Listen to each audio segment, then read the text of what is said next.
Ron founded Nelms Surveying in 1992 and serves as the principal. He is licensed in California, Arizona, and Nevada. He is a past president 2018 of the California Land Surveyors Association, CLSA. CLSA Member of the Year in 2015. And during his time at Nelms Surveying, he's performed countless surveys that include boundary resolution, topographic surveys, as-built, and ALTA surveys. In addition, he is also noted for his expert testimony in the courtroom, tonight's presentation. He's also authored the Putting Big Sticks by Little Sticks.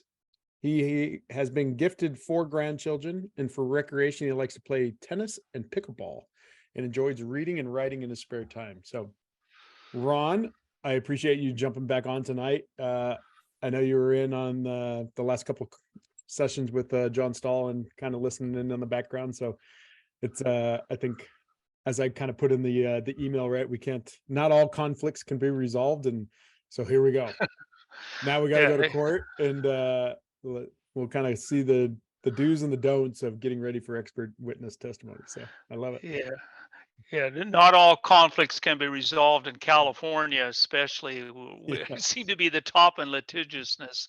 Right. So, yeah, just everything's run by attorneys. But thanks for having me here. I told Trent just earlier that I was kind of panicking because we're on daylight savings time. I don't know where we are now, but we're like an hour ahead of Phoenix and Arizona. Going like, I had to go double check at 3 o'clock and said it wasn't I was supposed to be 3 or is it 4 in California.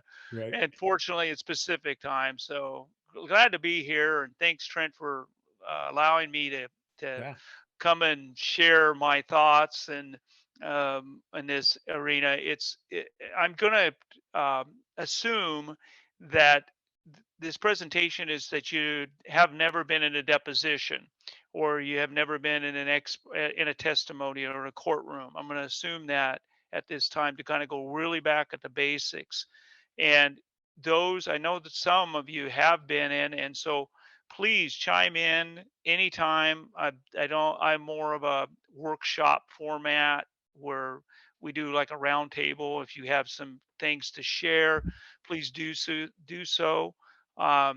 So this is not, I'm going to just a couple of disclaimers,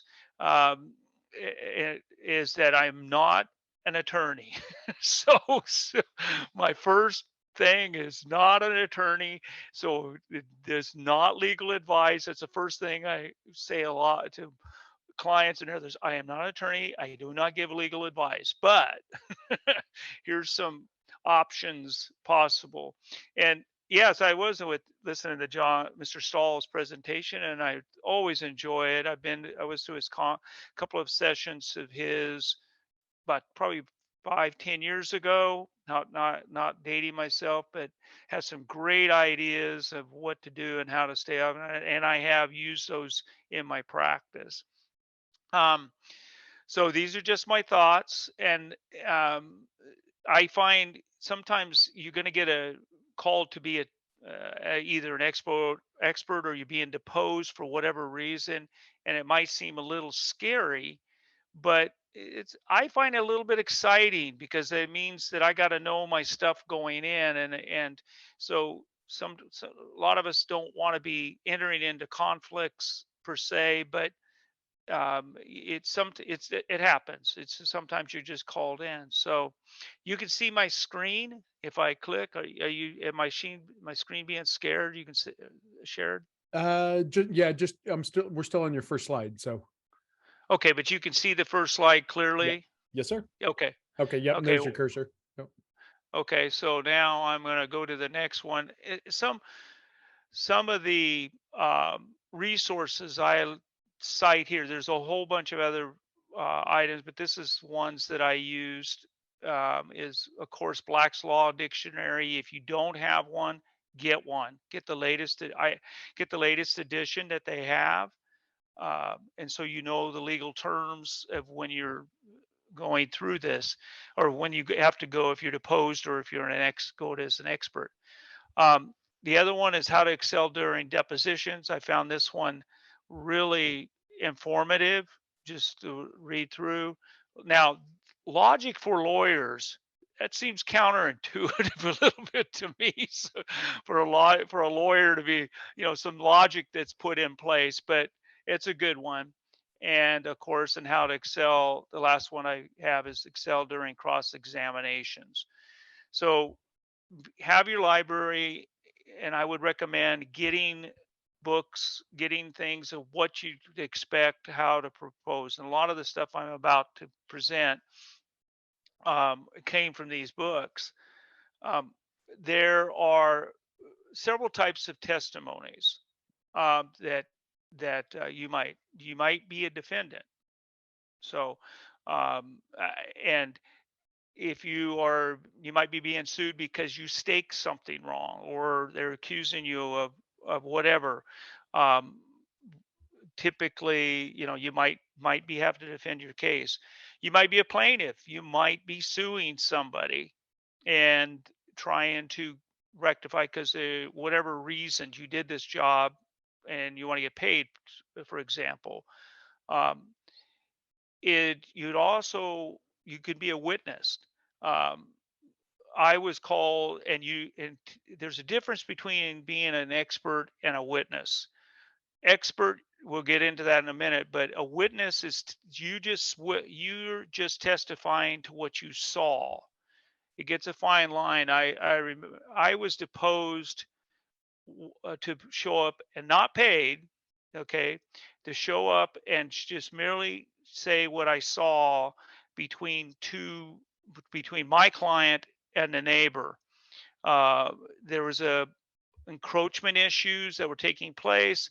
They were um, working out some sort of deal between them.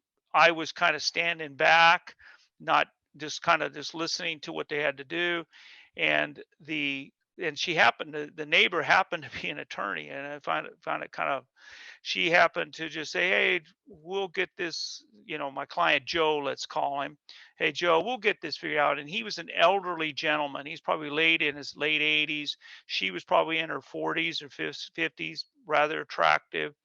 And she was kind of cozying up to him and actually said, "We'll get along," and kissed him on the lips. And so I had to testify that there was a form of there was there a display of affection? Yes. So my client's side, my client was saying that she manipulated him into a decision, and went to the deposition and testified. A couple others testified, and never heard what happened after that. A lot of these you don't know. Sometimes you give your deposition, and you may run into somebody later. So how'd that come out? But could be a witness. Um, is any? I'll start this off. Has anybody else been involved where they were just called in as a witness and not as an expert? And will somebody want have another example for that? Um, Anybody want to chime in? No. Okay. Nobody. No, nobody wants to chime in. Okay. Um, as an expert, um, you your principally is asking your opinion. So we'll go to the next slide. Uh, oh, we went the wrong way. I'll get there in a minute. So I go to Black's Law Dictionary, and an expert is defined in Black's Law. There's a whole slew of things, but I just took out really very basic.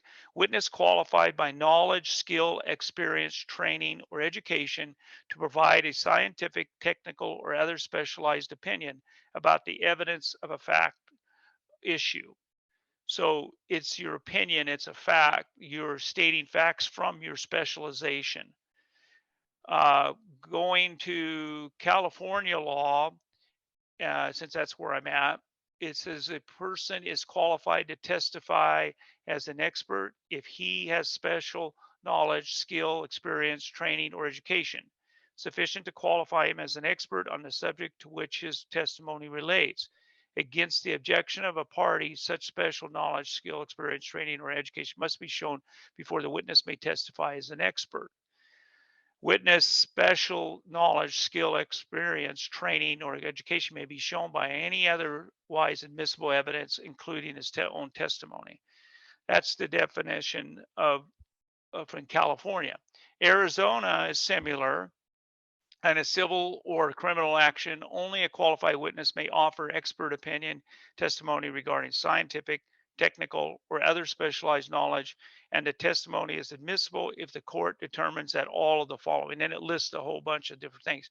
But notice it's all the California and Arizona have similar to what Black's law is saying. So there's similarities that you are an expert in you have experience, you have education, uh, and your testimony is going to relate to what uh, what you're have done or you experience that.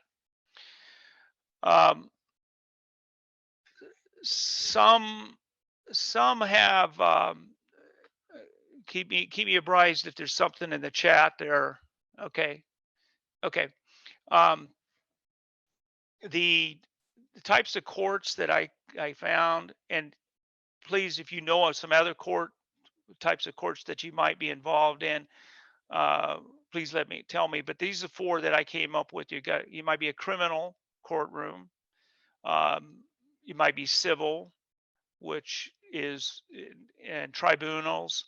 Uh, I haven't seen a lot of those, but I know that they're out there. And then arbitration, more and more arbitration. Uh, some of you have gotten contracts that say you're going to go to arbitration if there's a dispute, and you see those in the contracts that if there's a dispute in it, you're going to end up in an arbitration rather than a civil court, and those provisions. Um, any any questions so far? We're going good. Nope, you're good. Okay. John Stahl threw in the chat his book as well that he references in Surveying the Courtroom, a land expert's guide to evidence and civil procedure. So in the link is the Amazon links to each one of those books that you referenced, plus John Stahl's book that he had Oh referenced. yeah, So, yeah. I got to get that one, John. Maybe a signed one, huh? The um, this is a different type of the courts and how the court system works. You have your in the federal court system, you have the district courts, lower courts sometimes, and then if you have a decision that you think was wrong, then you can appeal. And then from if you still think that if maybe they went in your favor, but the other side goes to the Supreme Court, so it goes up the ladder. So you start off in the lower courts before you end up in the Supreme Court. State courts, and then having to do with state law, is in and that's typically a lot of where you'll end up in, except if you're in private practice, particularly in a trial court. um, and then if your decision you don't like that, or the decision you think went wrong, you can appeal in the appellate courts and the state Supreme Court. So it's similar in most states. Um, is that the same? I'm not familiar with some other states. Are they the same system? Anybody got anything different from that? No? Okay.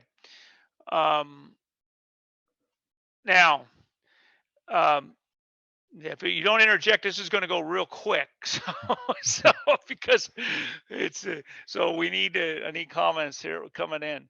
Um, the if you've got a subpoena, so what's happened is you're typically you're given a subpoena, and I had to look at this twice to know how to spell it sometimes, but it typically you were given a heads up that it's coming to you. You're so typically you're not caught by surprise. You know it's pretty much it's going to come, and you get this subpoena. The name on the subpoena, it makes requests of what you have to give, or what they were looking for.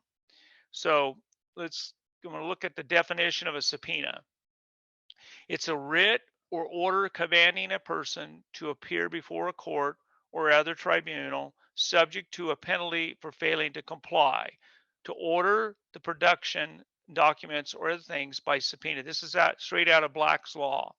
So you get the subpoena, and it makes all these requests of what it is that you're going to need to have, what they're looking for. Some of the possible items that you might get in a subpoena is your job files. Typically, they want all your files that you have. You now this is under this is I want to preface this. You won't usually get this if you're a witness, just a witness, and you're not as an expert. Which you will get this if you're an expert. Sometimes you will if you're a witness, if it's pertaining to what you were seeing or what you're going to testify as.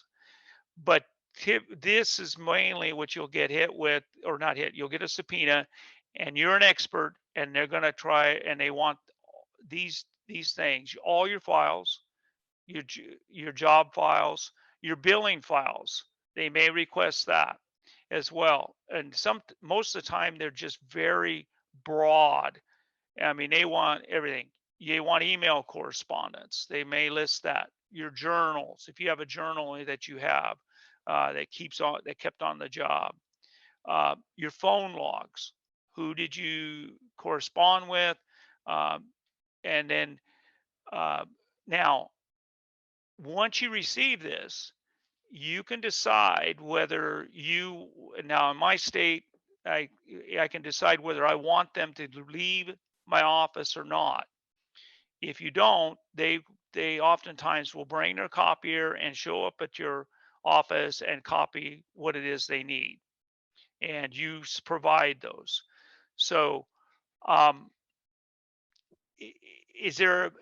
And this is some of the things that I come up. And did anybody have anything that said that I might miss something here that they might subpoena? I want to make sure I get everything in there. Nobody. Nobody. I'm Nobody. as thorough as can be. No, it just they're wanting a lot of. You just got to be ready. You just don't. It depends on the file what they're going to do. And again, you're a counsel that you're working with that is designated. You typically go back will designate you as that expert. And once you're designated, it goes to opposing counsel, and they're looking, and they come to get you what it is that you have. So just be this typical. Now, just they're looking for discovery. That's the opposing counsel is looking to find out what you have, what you're going to do to testify. So the definition in Black's law for discovery, the act or process of finding or learning something that was previously unknown. The pretrial phase of a lawsuit during which depositions, interrogatories, and other forms of discovery are conducted. So the opposition's reason for discovery is because, and I put this in here because you're a sly fox, and you might try to say something that you don't want to be, that they don't want to hear. So they don't want to get caught off guard is where we're what we're going, what they're looking for. In the, in the Go chat, ahead. Danny asked, how does one go about finding out if we have to leave our files or let our files leave the office? What is that? I guess where does that conversation come into play?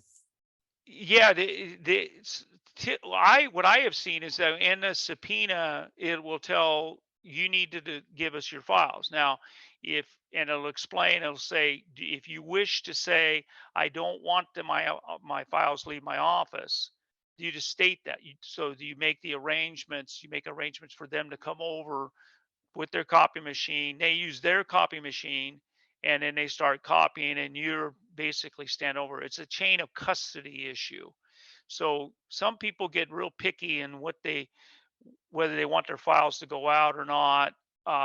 Typically, most are bonded that do the copying, and make sure if you're going to let it go out, make sure they are bonded so that everything comes back the way it was. You might, if you feel like it it's probably a good idea to put down everything in your file that went out. Whatever you're giving them, keep a log of what you gave to them. And typically they will ask for that too. They'll log it in, um, and make sure that's done. Um, Sometimes the attorneys will advise you not to let it go out, just because of the nature of the case. I have not been involved in anything like that. Typically, the ones I've given is bonded, and we send it. We let them take the files, because you just got to trust who's taking them for that matter. So I don't know. Yeah, I answered the question, hopefully, but um, the um, so it's your choice. The bottom line is it becomes your choice whether you want to do that or not. Um, there are in a deposition, there are limits to discovery. So there are some things you might say, no, I can't give out. Like, well, the most common is a doctor patient relationship. Some of the things that go on between a doctor and patient, or your spouse. You have something that you have some correspondence, or something that you don't, or trade secrets. You don't want that getting out to the public. Um, it, and it, so there's all kinds of different things that could happen, and this is some of the ones I came up with. And if you have another one, let me know. Um, the reason for the deposition is to find out what is, or the subpoena. We're not in the deposition yet. They're finding out in the subpoena to look in what your files are. They want to find out your opinions and how you arrived at them. So they're going to look through your files. They're going to find out, say, anything that you might have in there. That is, so they go to the deposition, and the attorney is going to look and say, well, can you tell me what you wrote on this map? What is that? What is this? Your notes here? Um, uh, I see can I answer this question, Trent? There's something on the chat. Yeah. Can a professional use a subpoena to gain documents, unrecorded surveys that could not otherwise be attained by public research or title reports? If so, what is the process? aka, how does one go about doing this? Do you have a file? Do you have to file a lawsuit? um that's a good question. Was it Hey, William? yeah, I was gonna Yeah. say, Will, do you want to give him a little background? Yeah. Yeah, if you're willing to. I do know a little bit of where he's coming from this question. So there you go. Go for it, Will. Yeah, definitely. It's just some states are non-recording states, so you don't. I mean, you run into dead ends, and you run into surveyors that are scared to disclose information to you because they're afraid of you know the owner of that information suing them for releasing that. So it's just a question. I wondered how, if you had to, you know subpoena that information, what is the actual route that you would do that? So, and I can elaborate a little bit on that too. He's so non-recording state property owner doesn't want to release the record of survey that he had done in 1961, but said surveyor would like to have that information to survey the adjoining property, and owners are not willing to share information, and so that's I guess the short version just of that, Ron. Only because I know a Yeah. little bit of it. Yeah. Thanks. I go ahead, Will. Yeah. Oh, I was just saying thanks, Trent. Yeah, thanks for Yeah. relaying. Yeah. Yeah, I have not run into that. So I do know that there's a couple of counties in California that has something similar to that. They have proprietary, so-called quote unquote proprietary information in their offices, and you had to go to their office to do your research. Since then, they came out with an understanding and released them to the counties. I think they went to a repository or something where you can now go and see that information. But yeah, it's a good question. I would say if you really got to have it, um, there might be a John Stahl question of how to, how to get along with another surveyor, but if you get into pushback, in my litigious state, you probably ended up getting an attorney to help you get that information. So I have not ran into that, and I'm going to just kind of lean on everybody else if you have and what you've done to get it. So Stall, yeah, go for it, Stall. Yeah, I don't know. If you've got an active lawsuit, it makes it a lot easier because the attorney can subpoena information from pretty much anybody they want to, that's germane to the case.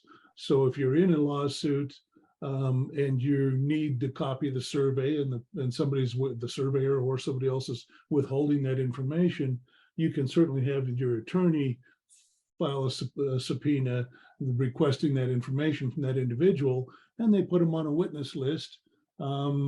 So they have to disclose during the discovery period on the case.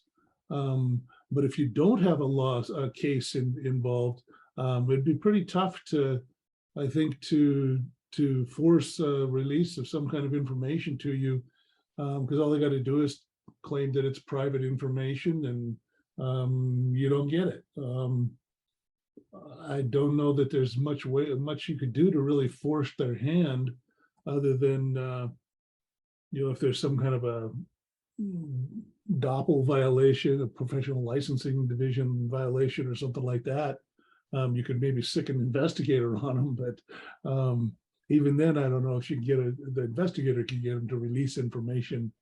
I've got a case right now where I've been trying to get the attorney to file a subpoena against a surveyor who is actually the expert witness on the other side, but he has not disclosed one of his surveys.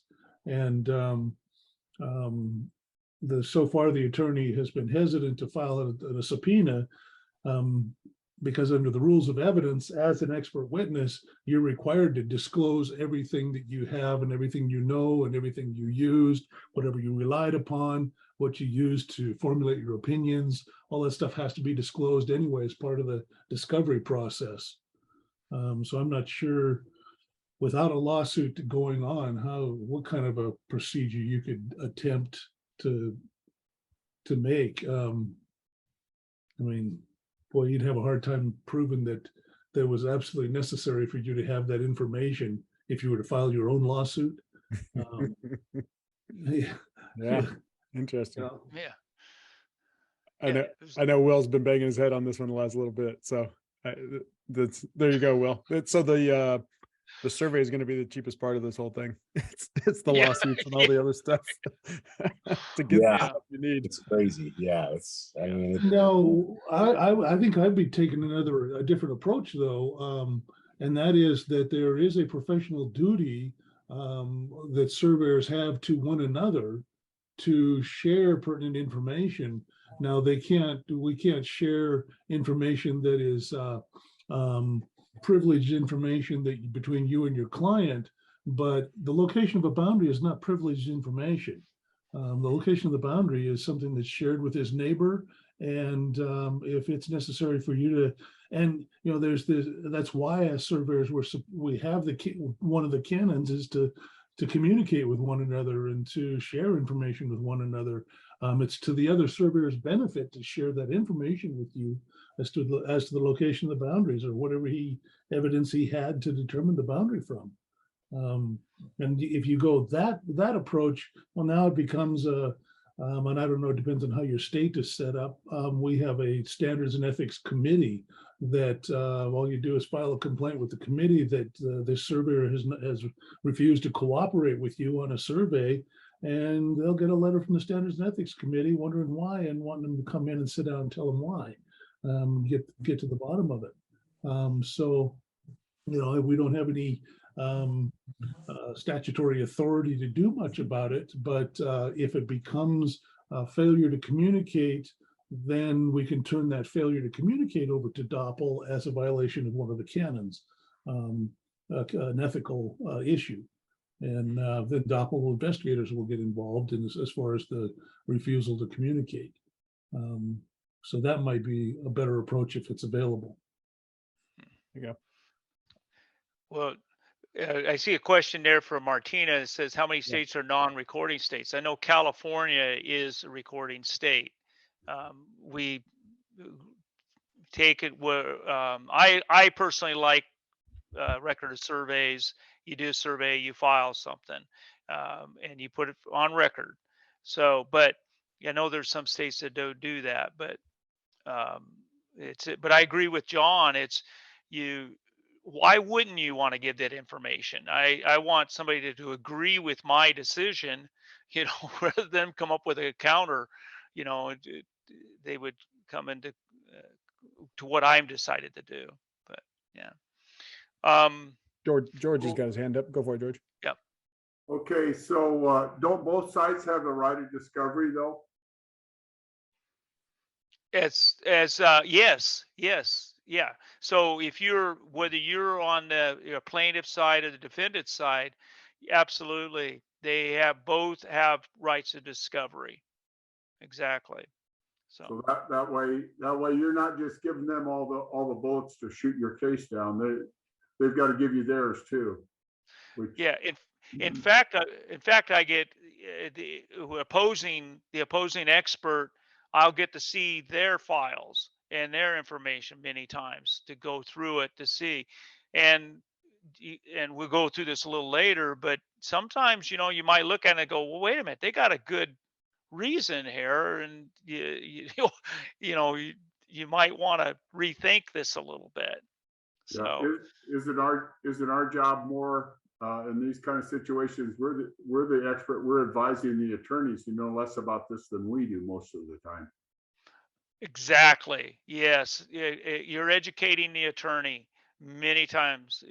Most of the time, I am, and if the attorneys will listen, they should listen, because they're not the expert on everything. So they're pulling it, and in fact, you're educating the judge if you go that far.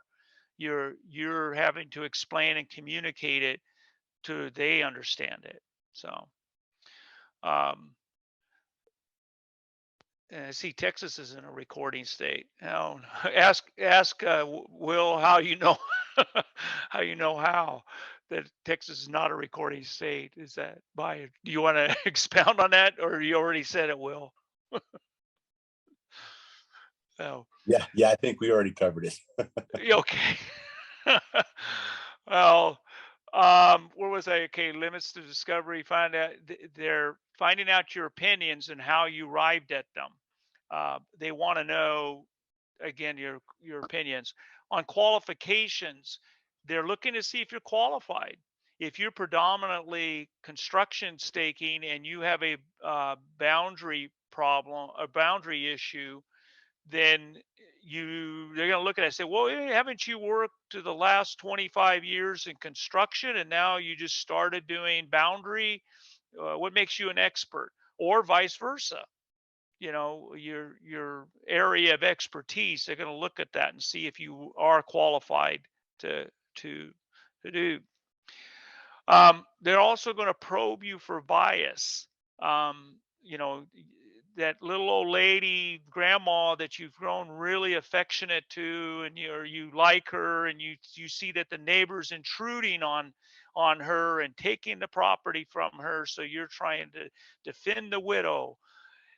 Avoid that. They're looking to that correspondence. Well, yeah, we'll get them in court or whatever. No, they're wrong, and you got to be professional with it, no matter who it is. So you got to avoid being that biased.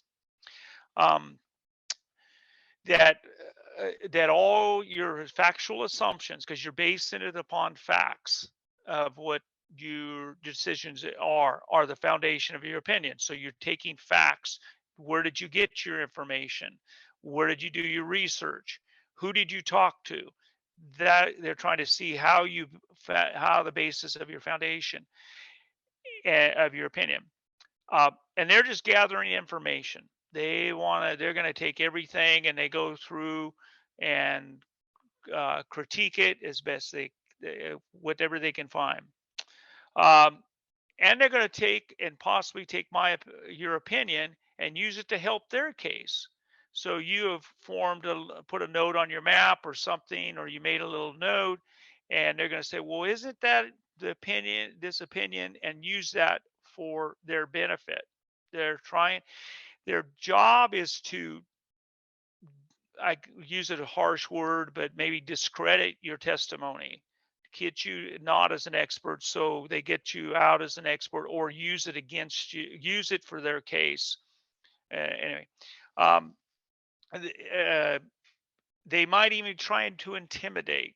They might try to intimidate. I know I was involved in a case where we were had the scope of work was to provide the acreage from field measurements of a property my client was getting ready to purchase. They purchased the property, so my scope was find the acreage. And turns out that a month before he bought the property, an easement was given from the owner to an oil company, and given to the oil company, and he didn't know, and it was not disclosed in the title report. So he knows that he doesn't know there's an easement there. Well, he later goes to put his, it was a ag field. He goes to put his crop in, and up shows the oil company and says, what are you doing? This is our pipeline runs through here. There was no pipeline markers um, except one location on the very west side of the property. So the attorney, when the testimony was contending, of course, the title companies um, trying not to pay. They were the defendant. My client was the plaintiff suing, and didn't want to pay to buy the property back because now the property's not worth what it was, or didn't want it anymore. So there was non-disclosure of that easement. Seemed kind of slam dunk, but attorneys can twist and make it. So I get in the courtroom, and he happens to pull on my website where I said, we go beyond and look for the extra. So he says, well, if you go beyond and look for the extra, shouldn't you have found that pipeline marker on the west side and notified your client there's a pipeline in there? So, a little bit of stuttering, a little bit of, our job. I went back to, our scope of work was to find the acreage. It was not to look for easements, although I did find an unrecorded easement out there, or an easement that was recorded but was not put in the title report. And I pointed that out. I said, well, we did find another easement that wasn't in the title report. So they may try to use those things. They use other things to get you to back up or stutter or try to chink in the armor, if you will.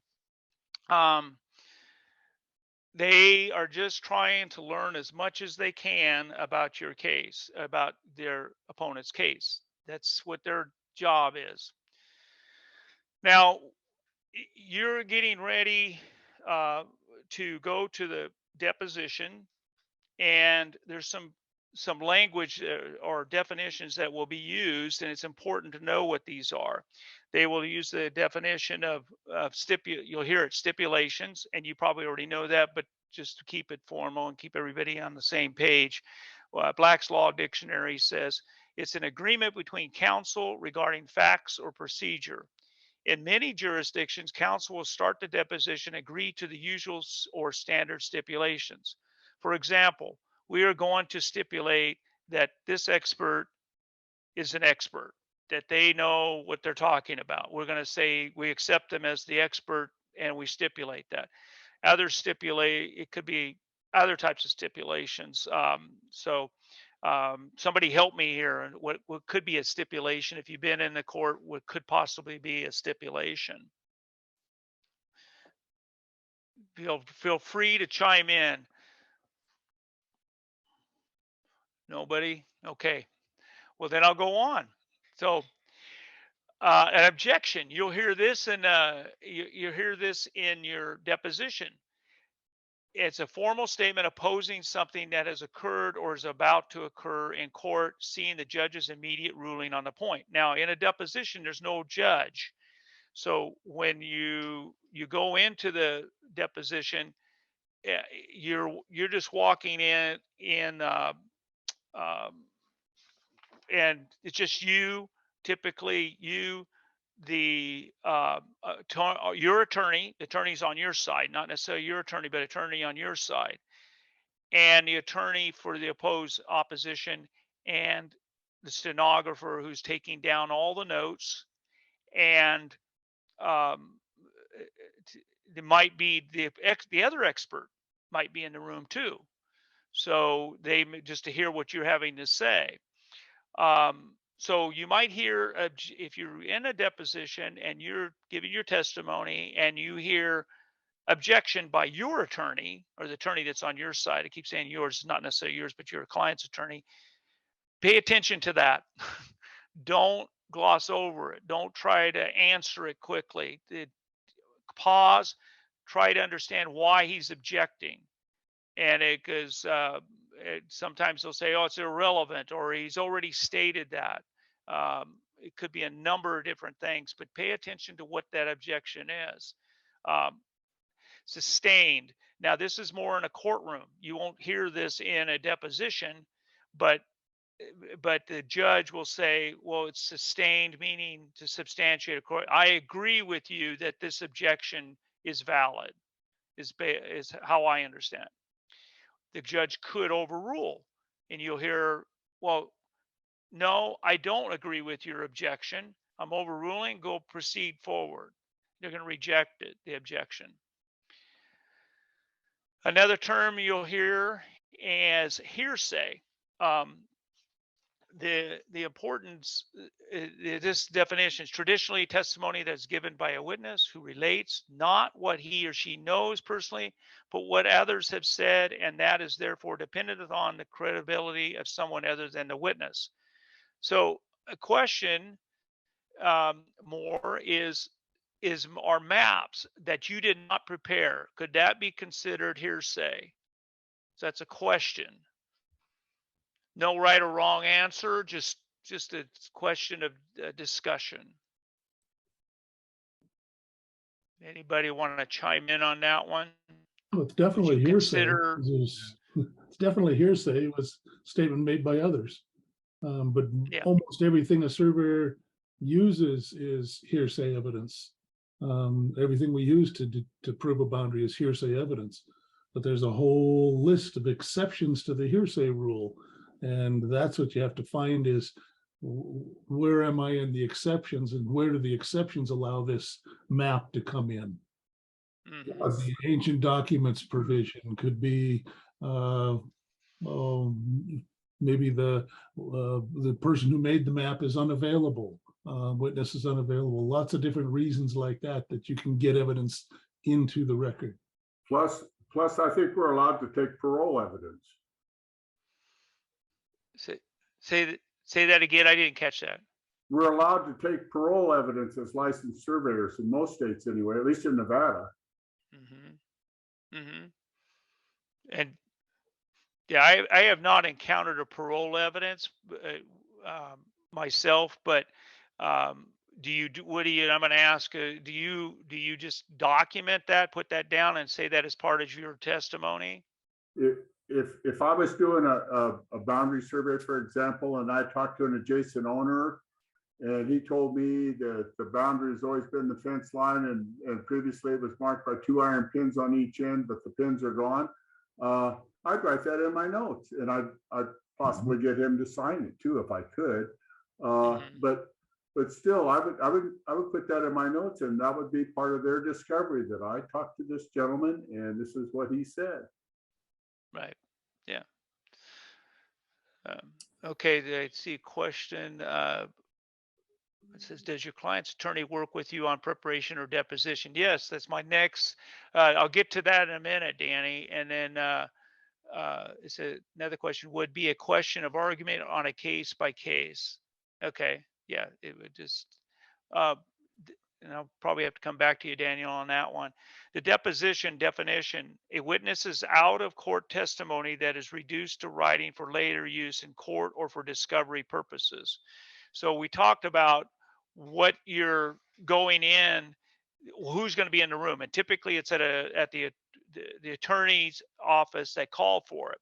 So and I want to step back just a little bit about your fees. Once you're given an expert, you now have fees. Now, what those fees are, I would recommend, and I don't want to get into some sort of collusion of what to charge, but make sure your fees are healthy, okay? Because they're taking your time out of what you normally would be doing in the office. So you're having to go someplace, you're having to go to another place.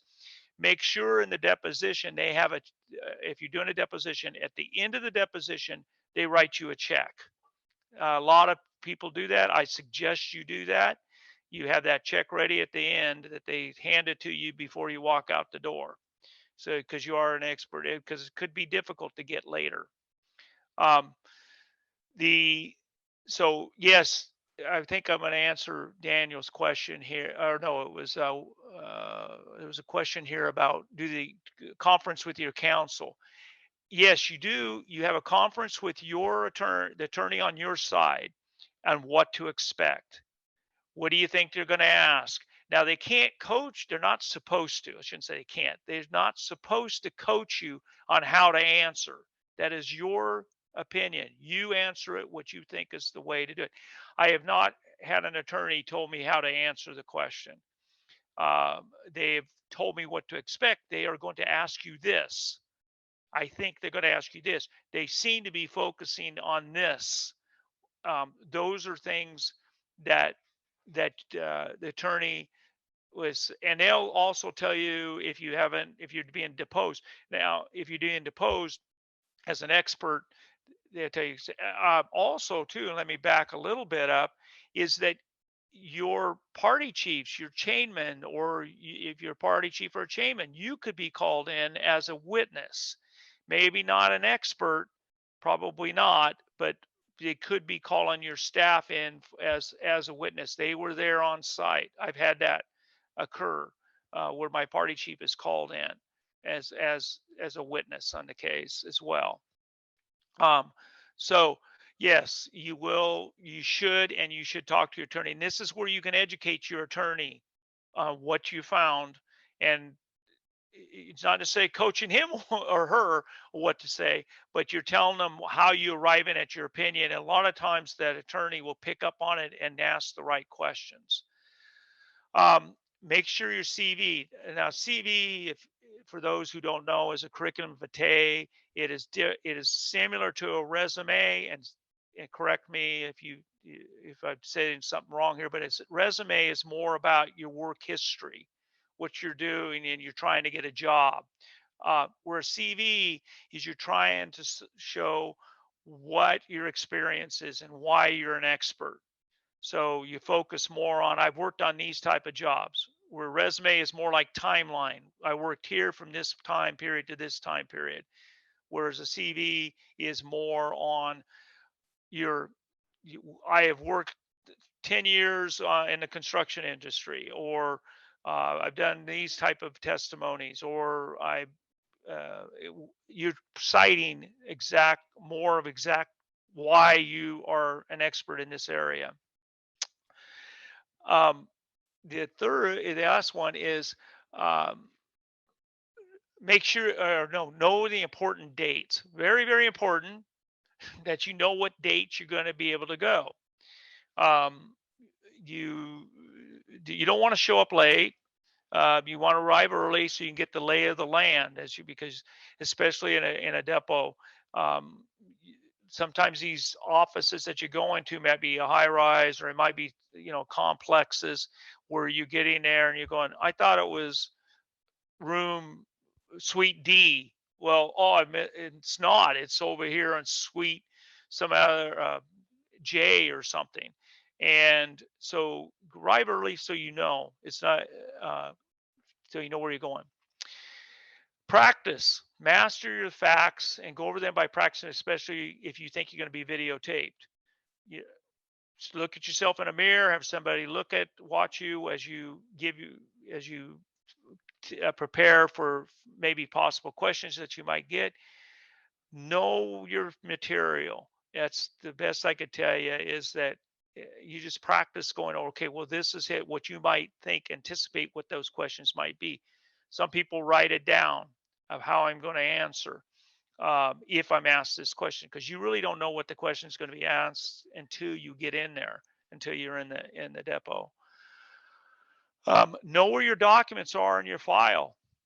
They'll take your time, but it looks, as you're trying to go through your files and you got a stack of files that are just loosely fit and you're trying to fumble through them, it doesn't look good.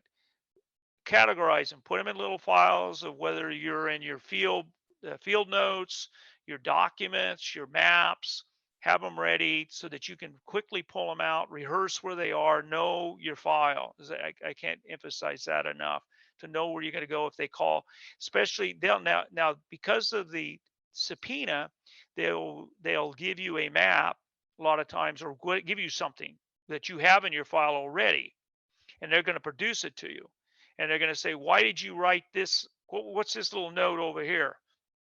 And if you don't recollect it, if you're having trouble recollecting, you need to look at something else. It's important that you can go to your file and pull those out and find them. I always take a notepad with me for, like, they're asking me a question, so I can go through it. So I write down little notes. Be prepared to give them a copy of that, though, in the depot. You might have to they might request a copy of what you wrote down. Now, I suppose you could refuse it. Doesn't look good, but I be prepared to be ready that you might be asked to get those personal notes. Dress appropriately. I would not advise to go in with your survey vest on and jeans and a flannel shirt. Look professional. Walk in so you know what what you look. They respect it. It's sad, but people look at people by how they dress, and so it's important to when you go in there, that you don't have to wear a tie per se, but look professional. That's the main thing. Try to look professional as possible. You might be videotaped, and they'll tell you ahead of time. Typically, they'll tell you you're going to come in, and they're gonna ask these questions. You come in, and the stenographer's going to be there and document everything you say. But they also may want to put a videotape to see, for various reasons. Could be that in case something's not right on the transcript, or they want to see what you look like if you're nervous under trial, in a trial situation, what you might look like. Don't rush through. If the questions, as they ask the questions, take your time. It is not a speed. It's not 60 seconds and then you got to answer the questions. Take your time answering the questions. If you don't know the answer, but there's something in the file that you could pull it out of, pause, go to your file. I need to go to my file and look and go through the file and see and answer the question. You want to make sure your answer is way you want to answer it, not because you're sensitive to time. You are going to answer it because this is important that you answer it the way you want to answer the question. You might have to explain your billings. What is this billing about? So a lot of times we as surveyors will look, well, I'm just looking at all the framework, but you could get caught on why you're billing what you're billing, and know why you billed the time you did and what that was about. Did the field crew went out on the site and on this date? Well, can you explain what they did on that date? Be ready to do that. Be ready. I did some office calculations, or whatever. Explain everything that that's put on that billing file. And then answer the questions you would at trial. Very important in a deposition, because they'll use that in trial, you answered it this way. Now you're changing your answer. Why? So if you're going to answer it the way you don't change up, it doesn't look good if you're changing up. And if you do change up, have a very good reason why you changed the answer. And they may ask you, when did you form your opinion? Could be critical to them. They want to know, was it before you went out? You already had this mindset of what I was going to do? Or was it at the end after when was it? Well, I formed that opinion when I found John Smith's original monument from 1880, and it was a six by 6 square concrete monument. And that's what he said. He said in, well, not 1880s, but maybe 1920s or something. Or I found the original stake. That's when I knew, because it hit the ties, the accessories and the ties. So now that's when I formed my opinion. This has got to be the monument. They might want to mischaracterize your statement. Where they come in and say, avoid broad, ambiguous statements. For example, I'm sorry, I thought I had an example here of what I ran into. Oh, yeah, no, it's mischaracterize your statement and broad and ambiguous. You said, when I said that, for example, the attorney could ask a question like, when you said that adverse possession comes into play on this project, and you said that something else. Well, no, I didn't say that adverse possession comes into this case. Be sure and correct that. So watch out for mischaracterization of how you answered it. I didn't say it did apply.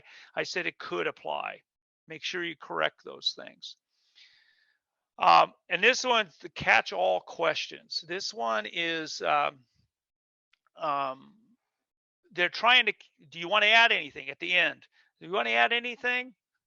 They're wanting you to answer. They're trying to pull more out of you. So at the end of the day, they'll ask you that. Be careful and be brief, and keep it to open for future evidence. Okay. From my recollection, this is what I got, but just make sure that if you do end it, you may have corrected something earlier. It says, oh, when I told you it was from record of survey book such and such, actually it was record of survey this book and such. This is a time to catch those things and go back to correct it if you want to do that. That additional information such as maps or deeds, and you may have failed to have it in the file, or at the time you couldn't find it. So, well, I found it later during the break, and here it is. So sometimes you can use it to your advantage to catch those questions back. That's something similar to what Will had in there. How do you, if you mistakenly said something during your deposition, how do you get them to change those facts? Like Will says, give them the wrong dimension or direction, but later on during your testimony, you remembered it being a different way. So is that part of that ending part, is the catch-all, or do you try to get them to scratch it as soon as you remember it, I guess? But well, yeah, I think that's, you can correct it there. You can say, oh, I inadvertently said it was this, and it's not, it's this. And that's the time to catch it. You do want to correct it at the deposition. You definitely want to catch it there as much as, I mean, there's sometimes it gets through and it's difficult to correct later, a lot more difficult, but try to correct it at that time. Sometimes they'll take a break. And then you say, well, let's take a break. And then when you come back, goes, I just remembered I was on the break and I just remembered it was this. So you correct it. But make sure you do correct it at some point, I would say. Just make sure that you correct those at any time. Yes. Tell the truth. I mean, it's pretty simple. Tell the truth. You don't want to get caught in a lie. You don't want to distort things. You know, you don't want, you're not there. And I'll go into this. You're not there to win. You're there to just give your testimony. The attorney's there to win, not you. They're there to win. It's their responsibility to win. That takes the burden off of you, and that you're just telling your side. You're just telling what you think. Avoid arguing with the counsel. Um, they get into, you know, they might try to get you to be argumentative back to them, and they might prompt you to do that because they're wanting to pull something out. That's their job to win. Remember, you know, if we remember, their job is to win too. So they're trying to pull something out of you that would maybe get you argumentative with them, and they use it to their advantage. And if you're arguing, sometimes you're not in the right frame of mind. It could be. So you try to avoid that. Don't memorize your testimony. Say it from what your experience. It becomes much better than to read something or to go off of memory like a speech or something like that. Make sure it's genuine. Make sure it comes. So don't memorize. This one is, I need to work on a lot more. The question comes to you and you want to answer it quickly because you know the answer. Avoid interrupting because it will come out in the transcript. So you let the question be asked. 1001, 1002, 1003. Now answer. Make sure that the attorney is completed, or whoever's asking the questions is completed, because a lot of times they will pause for a little bit and then they're adding something to it. So make sure that they are completely done. I liken it to the old, if I'm an old surveyor, but you know, those old walkie-talkies. You click it, you talk, you let go, and you have to wait. And then the other guy talks and lets go of the click. And today you can talk over each other so quickly. And in this day and age of speed, I can't emphasize enough. Pause, think about the question, then answer it. It's not a race. Besides, you're getting paid by the hour, right? If you're an expert. So, yeah. It's okay to use terms such as "I don't know." If you don't know it, you don't know it. It's okay to do that, or "I don't recall." Sometimes you're asked a question that you're not recalling at that time. But the attorney will say, "Well, when you do recall it, you'll let me know, right?" Well, yes, I'll look into it. And they leave that at the end. That says, if you recall that information, you're going to let me know that, and so you're going to send that to me, correct? Oh, yes, okay, or I'll try, or you're going to do what you can, right? But it's okay to not recall. Beware of open-ended questions. Let's see if I had a note here on that. No, it's open-ended, that they leave it for you to answer, and it's not quite. Look, I'm trying to think of an example, so I may need help with this one. But they give you a question, and it's wide open to how the answer that you can go on. Be brief. Go back and be brief. Answer the question by saying yes or no. You just try to keep them. If you can answer it yes or no, just answer it. I'm answering yes because and go on. You may not want to do that. You want to just answer it yes or no. If they give you a yes or no, just answer it that way. Don't speculate. Well, I would say that this is what I think the McMurdo, a surveyor, I speculate that he went out and did this. You weren't there, you don't know, so you need a opinion at that point, not a speculation. Try not to speculate, and again, try to be brief. If they have a question and you don't understand it, have them repeat it. It's okay. It's just don't try to answer a question if you're not clear with it. And say, repeat the question. Can you repeat the question?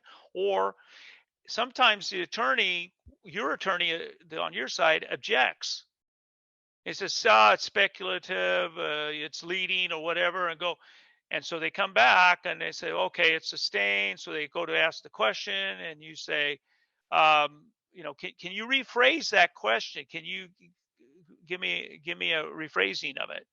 And it's okay to say, I don't understand it, and have them ask it again. Now, if you're going on a break in a deposition, it could be used on what you say. So avoid any off the record statements. These two kind of go hand in hand. Avoid those off the record statements that says, off the record. And I was talking to the attorney.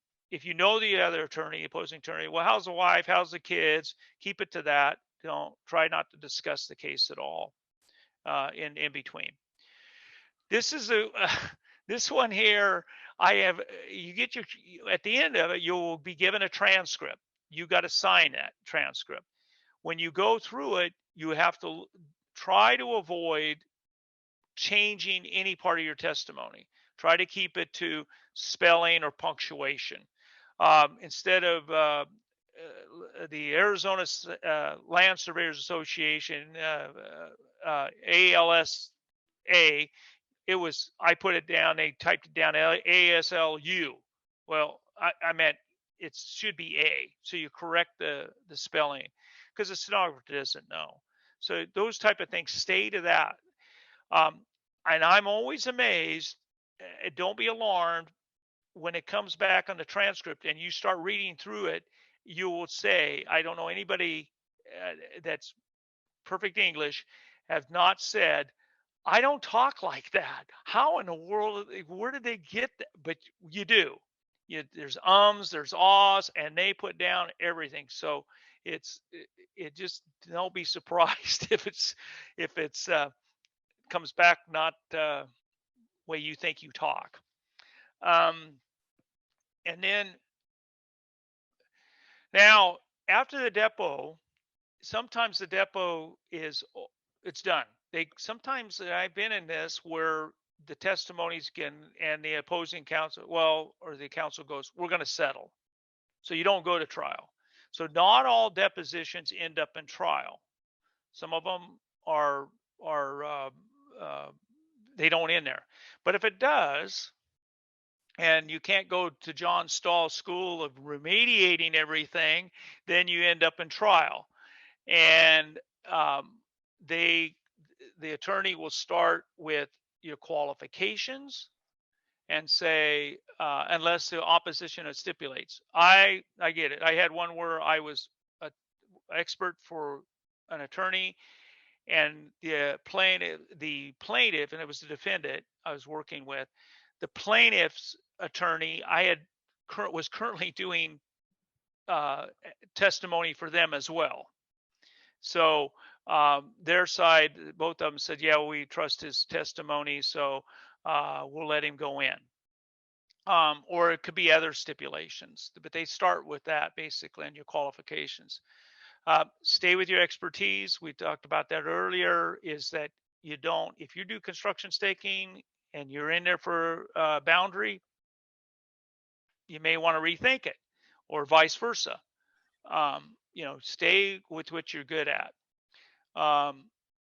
You're not an advocate. You're not rooting for the widow. You're just stating your opinion. This is where the line is. Keep it, and you're not advocating for one side or the other. The oppositions will bring, and this is where they could bring up gaps in your CV, in your curriculum vitae. They might bring it up, and this is a trial. They don't say anything at the deposition. So now they're starting to come after you in the trial. And they say, well, you have a gap here on this CV. You're not really that qualified, are you? You've only had 2 years of boundary experience, with the rest of it's been construction staking. That's where they're going to come at it. They may challenge your credibility, such as conflict of interest, prior testimonies, omitted facts. I had a, now this didn't come up in this case, but it didn't get to, we didn't even go to the deposition, but I was involved with a survey where my client had, the neighbor had a survey done by a surveyor, and the surveyor took or said it was 1 foot away from the fence. In other words, my client says they're taking a foot of my property. And so my client knew the surveyor, went to the surveyor and said, "Hey, what's going on here? Why are you surveying it here? What's the issue here?" And this is before I was getting involved. That surveyor came back and said, "I know we have a past history, but we need to get over that." Well, in my opinion, that surveyor just has a conflict of interest and should not have been involved in that case. If that surveyor had a history with that client or whoever it was, should recluse and say, "You got to get somebody else because we have a history." So that could be, in my opinion, was a conflict of interest that they shouldn't have done it. So if you have that, where you have a dispute with them from some case before, you need to look at those conflicts of interest before you take the case. They may look at prior testimonies. Well, in this case over here, you testified that you accepted McMurdo's monument, but over here you're rejecting it. It's just a mile away. Why? So be ready to explain that.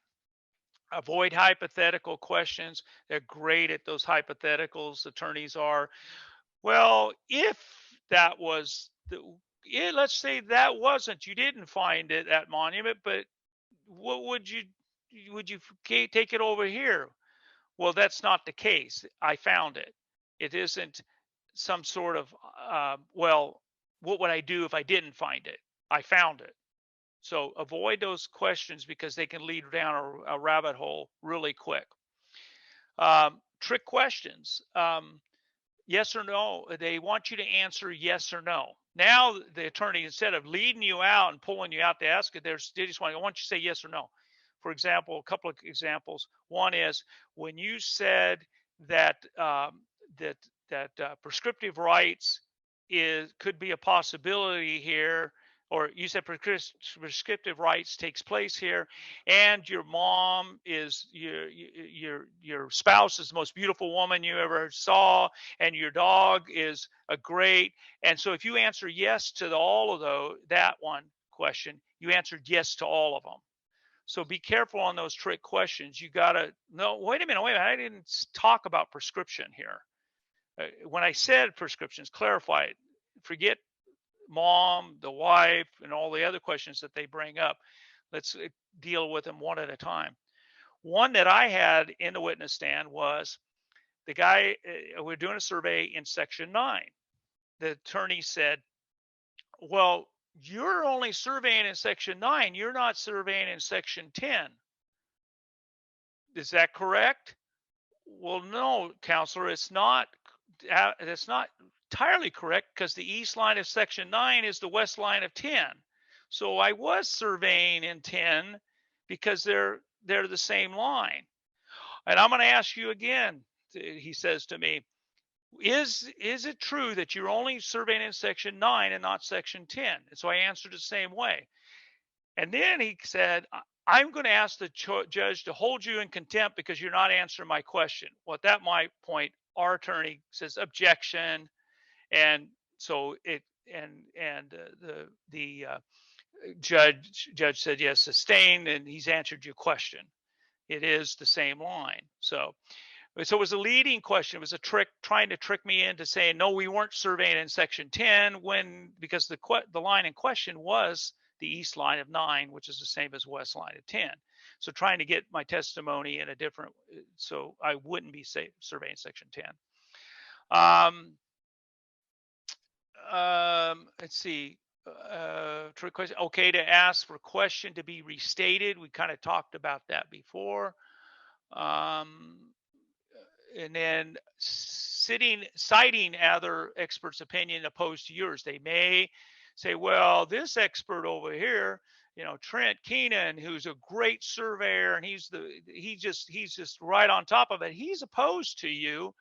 Why is your opinion different than his? And so they try to do that. They'll try to say, well, somebody else's opinion. You got to be ready to say, well, Trent's a nice guy, but I disagree with him on this one because here. Avoid and just in this one, I think it's the last one, is avoid being a professional witness. Like that, if you're coming in and I think everybody kind of knows what I'm talking about. Your only job is to be a professional expert. It's not really looked upon very very well in the judicial system or in that way. So you're just stating your opinion and going in as a professional, not being a professional witness. So let's see. I think that's about what I have. Comments, questions. Take your time to prepare. Okay. Any questions, comments, anything I missed? So that's what you feel like when you're done. When you get off the truck. Give me a martini. I'm ready for a cocktail. Yeah, but it's good. I enjoy it actually, but it's you're just sticking to the facts. You're just going at it with you stating the truth. Be honest about what you're doing. So Trent, do I have any questions or anything? We're caught up on the chat side. Did anybody? You guys can unmute yourself and got any questions you want to ask or things I might have missed? Yeah. Or experiences. I did like George had a couple of good ones in there. Yeah, hoping to avoid this 99% of the time, of course. George, you put a couple of ones in there. The attorney deposing you will always act friendly, but remember he isn't your friend in this situation. So that was a good one. And then the other one that I liked is when you were talking about coaching your attorney on what to ask, right? Because the attorneys don't always know everything, or even the terminologies or certain things that can get you to answer a question in a certain way. And so that's what I did like your comment in there, George, about helping you coach the attorney on what to ask too. So yeah, definitely. Those are a couple of good ones. So yeah.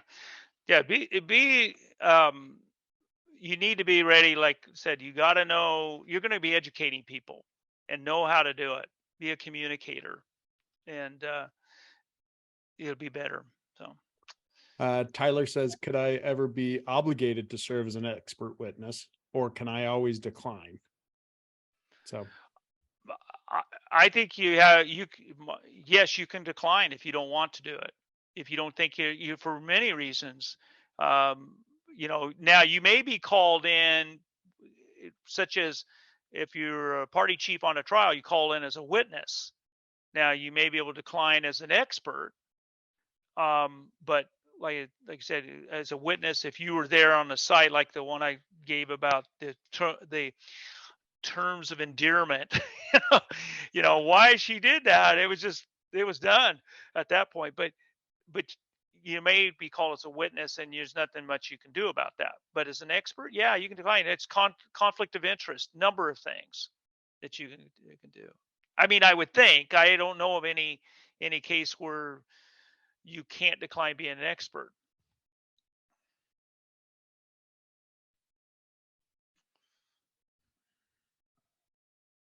Yeah. Dave put in the chat, the order of tasks is usually a surveyor's report, a declaration, a deposition, trial, and then sometimes mediation between any phase. So, Yep. Yeah. Good. And then court trial. Oh, well, deposition and then trial. Yeah, you had trial there. Yeah. And sometimes I think there was once that I put into trial without a depo. It's not usually the case. Usually you're being deposed these days, and rather than just going straight to trial, because they want to know what you got to say. Yeah. And then another that's a great tip in there too. We'll never email anything to an attorney until you've discussed it beforehand. Once it's transmitted, it becomes discoverable. So That's very important one there. Yep, exactly. Yeah. Watch what you say, what you do. Yeah. And I've had attorneys call me up and say, look, I need you to email me. I want you to email me, but I want to talk on the phone. And for that reason, because it is discoverable. Right. Anybody else got anything else they want to add, talk about? As a famous attorney on TV says quite often, say it, forget it, write it, regret it. Yep. And it doesn't matter who it's to, your client, your crew chief, if you write instructions out and things like that, anything you write to anybody related to that case is evidence. Yeah. Mm-hmm. And you have to give it if you can't admit it later, you find it later, it's going to be difficult to get it admitted into the evidence and trial. Even though it might be the one this convinces, it may not be, it may be inadmissible because it wasn't given discoverable. So good point. One thing that I thought was so crazy, I was a nervous wreck the first time I went, and when I got down there, it was just, it was like a surgery center or something. There were so many courtrooms and so many people, and I had no idea that before our case there might have been, a larceny or 2 divorces and a DUI case. So the judge just really has no idea about surveying, and so the attorney was trying to tell me that look, you're the judge's best friend. You need to help them make the decision for them. They don't want to be here. They've got 10 more cases to do, and so that seeing that in person really just kind of put it in perspective. And so for anybody that's nervous about it or going into it, that's what you're going to see. And I never, I studied and all this stuff, but that part of it was a different dynamic, and it was pretty, it stuck with me.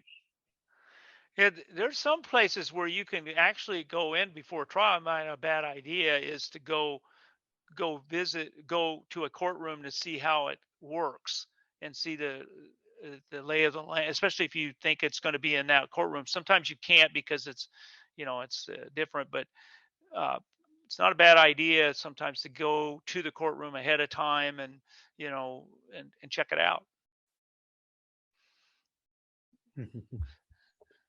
Good discussions. Anybody got anything else? Nothing. Include standby time and travel in your contract. Yep. Oh, and that's a good point. I've done this. If you know there's a day of trial, because of the trial is taking place, they say, well, 9 o'clock is when the trial starts. Well, it doesn't always start at 9. They may be second or third on the list, so it doesn't really start till 1, 2 o'clock. Well, you're like third witness on there. So a lot of attorneys will say, I give you a 30-minute to an hour phone call. Be ready. And you got 30 minutes notice to get down here. And you can arrange that depending on how far you have to travel. But sometimes I personally, I like, if I'm sitting there, I'm charging expert testimony, but I feel, I'm charging that time. I'd have other stuff I could be doing in the meantime. So I prefer, personally, it's up to you, but I prefer, give me a call. I'll be there in 30 minutes easily. So you might think about that. Yeah. Exactly. Rather than sitting down there all day doing nothing, basically. Yeah. Yeah. Well, I appreciate it, Ron. Yeah. Yeah. this is Well, John will help too. So that's yeah, right. That's right. I know. Thanks, John, for helping Yeah. out on that too. So The John appreciate and it. Ron show. Love it. Yeah, and everybody. I appreciate it. We're off next week, and so everybody have a good week this week and good old Thanksgiving next week. So we'll be back on Monday the 28th. So All I right. appreciate it. Thanks, everybody. Thank you. Thanks, Ron. Bye-bye. Bye. Thanks. Bye. Thank you. Much appreciated, you guys. Bye, guys.